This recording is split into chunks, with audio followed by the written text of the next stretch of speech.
Nardi nasceu em 2 de novembro de 1850 em Savignano sul Rubicone, província Forlì, nas margens do Rubicon.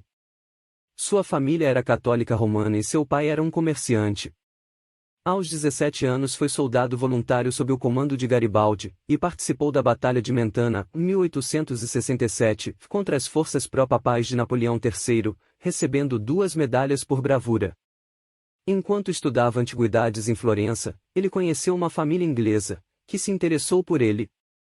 Em parte, seu sucesso posterior nos círculos sociais americanos baseou-se no fato de que ele era finamente educado e um artista notável. Nardi, 1916, p. 32. Através dessas conexões, ele aprendeu a falar inglês e circulou entre os turistas americanos e britânicos que se reuniram em Florença. Nardi migrou para os Estados Unidos em 1873 em busca de uma vida melhor. Com um colega italiano, tornou-se um dos primeiros promotores do trabalho italiano em obras ferroviárias e no fornecimento de carvão vegetal. Enquanto em Pittsburgh, ele atuou como cônsul honorário para a comunidade italiana lá. Em uma viagem de volta à Itália em 1878 para visitar sua família, Nardi conheceu um empresário americano que viajava para demonstrar na exposição de Paris. Com suas habilidades linguísticas, eles se tornaram amigos, e quando retornaram aos Estados Unidos, estavam associados a negócios como o investimento na Bolsa de Valores da Filadélfia. Nardi também descobriu que seu sócio empresário havia se tornado cristão, e falou com ele sobre Jesus, fornecendo-lhe uma Bíblia com seções marcadas das Escrituras. Voltando ao seu hotel, Nardi leu João capítulo 1 verso 12, foi condenado e convertido. Isto foi seguido por um sentimento de chamada para deixar tudo e seguir Jesus. Tudo isso foi, em certo sentido, por conta própria. O resultado foi que, como sua esposa escreveu mais tarde, o denominacionalismo não o atraía, porque ele não podia entendê-lo. Nardi, 1916, p. 20. Nardi fechou seus negócios em Pittsburgh, vendeu sua carteira de ações e retirou-se para estudar a Bíblia. Caminhando pela 23R D Street, em Nova York, ele viu a placa do Tabernáculo do Evangelho de A.B. Simpson. Aqui ele se sentaria sob a pregação de Simpson, Major Collie, Henry Varley e alguns dos mais notáveis pregadores e revivalistas emergentes da tradição pietista. Depois de receber a imposição de mãos de Simpson, Nardi começou a participar de reuniões evangelísticas onde deu seu testemunho. Ele tornou-se uma figura impressionante, chamando a atenção da notável Sarah Palmer, tia Beck. Ele também trabalhou extensivamente em hospitais, prisões e entre os vendedores de frutas em Nova York. Frequentando as aulas na escola de treinamento missionário de Simpson, ele conheceu Blanche Phillips, de 1859 a 1952, também aluna da escola. Mais tarde, eles se casariam. Nesta época, havia apenas uma igreja protestante italiana em Nova York, presidida pelo pastor Antônio Arrighi. Nardi passou seu tempo no trabalho pessoal e ajudando outras missões e igrejas. Depois de se casarem, o casal viajou entre assentamentos italianos no leste dos Estados Unidos, particularmente em Pittsburgh, onde pregaram para um grande número de italianos que trabalhavam na construção de estradas. Como resultado de seu trabalho, vários italianos começaram a se reunir para adoração, dando origem à Igreja Presbiteriana Italiana em East Liberty, Nova York. Um pedido da Igreja Presbiteriana para a Igreja Valdense na Itália foi o envio de um jovem pastor para supervisionar o grupo. O outro efeito foi que muitos dos italianos que ouviram sua pregação mais tarde retornaram à Itália, levando a mensagem à família e amigos.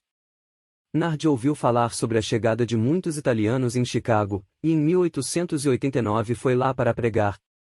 Ele obteve um quarto de um migrante italiano em El Zalfacre, o notório quarteirão delimitado entre a State Center e a Verde Ave, e construiu uma instalação a partir de antigas tábuas de teto. Ele obteve um antigo órgão que serviu como o primeiro instrumento musical da igreja. Nardi então andava pelas ruas e convidava os italianos para participar dos cultos, onde ele pregava. A sala logo se encheu rapidamente. Várias mulheres cristãs americanas socialmente ativas participaram dos cultos e começaram cursos vocacionais para jovens e 4 crianças, incluindo creches. Os membros da Sociedade Bíblica começaram uma escola dominical e uma escola de costura e assim o trabalho cresceu. Entre os italianos da região havia várias famílias valdenses, que vieram ao culto e trouxeram consigo inários italianos. Eles pediram a Nardi para vir para o norte da cidade onde estavam estabelecidos e para realizar reuniões lá na ACM escandinava.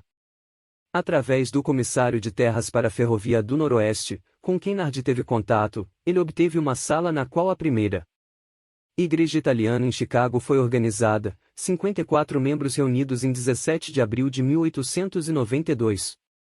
Nardi concentrou-se não apenas no trabalho religioso, mas no trabalho social e educacional, estudos bíblicos, escola dominical, aulas de costura e um curso de inglês foram todos projetados para fornecer às pessoas muitas vezes analfabetas, habilidades de alfabetização e com a capacidade de se envolver com a sociedade americana. Nessa época, Teófilo Gay estava em turnê pelos Estados Unidos arrecadando dinheiro para o trabalho valdense na Itália. Quando chegou a Chicago, ouviu falar sobre o trabalho de Nardi e fez contato com ele.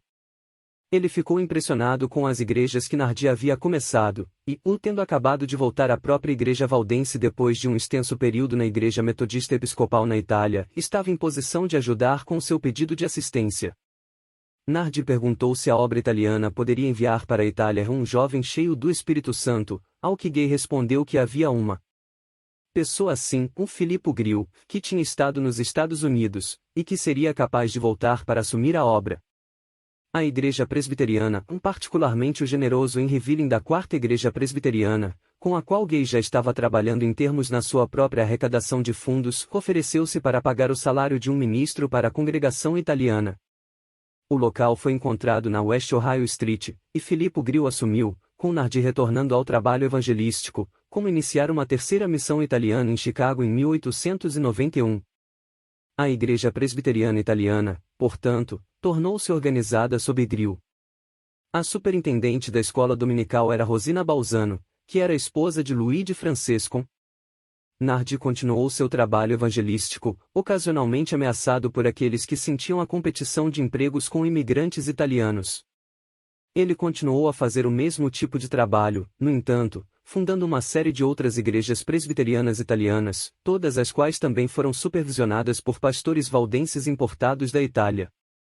Nardi diria em anos posteriores que ele nunca tinha visto uma igreja que fosse mais parecida com a Igreja dos Dias Apostólicos do que a Igreja de Chicago. Um grande número de membros, presumivelmente como Michele Colantonio, pai de Susana Colantonio, retornou à Itália para pregar e encontrou grupos de crentes. Nardi preencheu como um locum para Grill quando este voltou para a Itália em pelo menos uma ocasião. Nardi e sua esposa foram para a Itália, a fim de pregar por vários anos. Ele foi muito bem recebido pela igreja valdense, e ao longo de 5 anos lá pregou em várias igrejas e abriu novos pontos de pregação. Tendo vários contatos de famílias cristãs italianas nos Estados Unidos, ele se conectou com pessoas como a senhora Galli, que nasceu em São Francisco, mas que havia retornado à Itália com sua família. Nardi, 1916, pp 61-2. Ele descobriu em Roma que havia oportunidades de trabalho de rua entre os cafés que estavam abertos até tarde da noite. Ele abriu uma sala de reuniões evangélica na mesma rua de Santa Maria Maggiore. Durante o Ano Santo, havia muitos peregrinos em Roma, alguns dos quais entravam no culto de Nardi com este mal-entendido gerou um alcance aos católicos. Cerca de 8 meses também foram gastos pregando em Nápoles, incluindo um mês gasto na ilha de Capri pregando para um nobre local.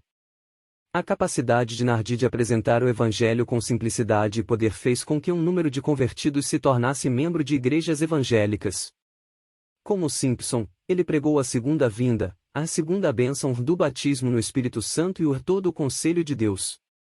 Perazini observou em um discurso memorial que foi uma revelação ver oficiais do exército, funcionários do governo e professores universitários vindo para ouvir este simples pregador do Evangelho.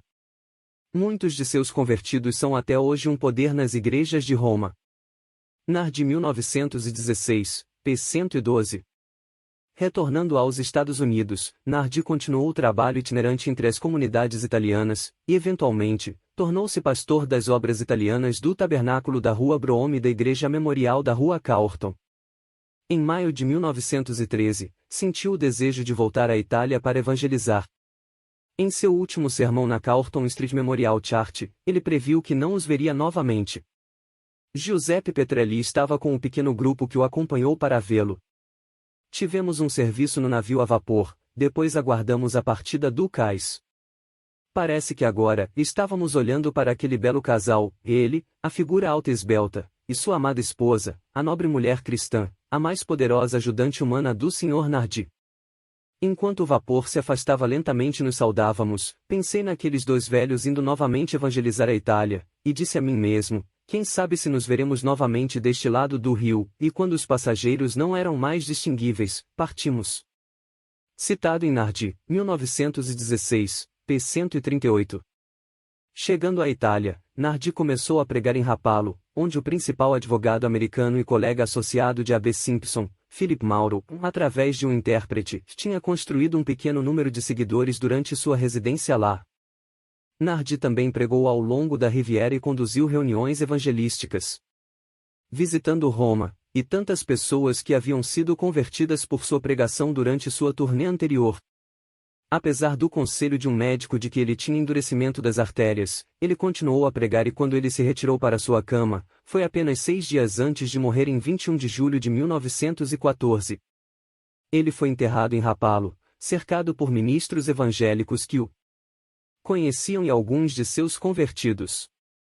Sua esposa escolheu um terreno perto da entrada do cemitério, que colocou uma lápide de mármore branco inscrita com versículos altamente visíveis de Apocalipse capítulo 1, versos 5 e 1 João capítulo 5, versos 11 e 12. Na morte, ele continuou a pregar. A.B. Simpson exclamou mais tarde: quem poderia esquecer a maneira como ele costumava dizer, louvado seja o Senhor? Quem poderia esquecer seu rosto brilhante e claro, sua pose e atitude eloquentes de força e profunda sinceridade? Ele tinha seu coração em suas mãos e era uma epístola viva, conhecida e lida de todos os homens. Ele era, de fato, um herói cristão. Sua amiga, Agide Perazini, comparou-o em espírito a Moody, ou a John Henry Jovet, pastor da Igreja Presbiteriana da Quinta Avenida, em Nova York. Nardi foi fundamental na plantação de mais de 60 igrejas. Um serviço memorial na Carlton Street Memorial Church, que foi criado em 1897 pela Sociedade da Cidade de Nova York para proporcionar o bem-estar da grande migração italiana na área, atraiu a maioria dos líderes italianos protestantes mais significativos nos Estados Unidos. Sua esposa, Blanche, mudou-se para a Flórida, onde escreveu a biografia muito citada de seu marido, e viveu até sua morte em 13 de junho de 1952. Ela está enterrada no Woodlawn Memorial Park, em Gotha, Condado de Orange, Flórida.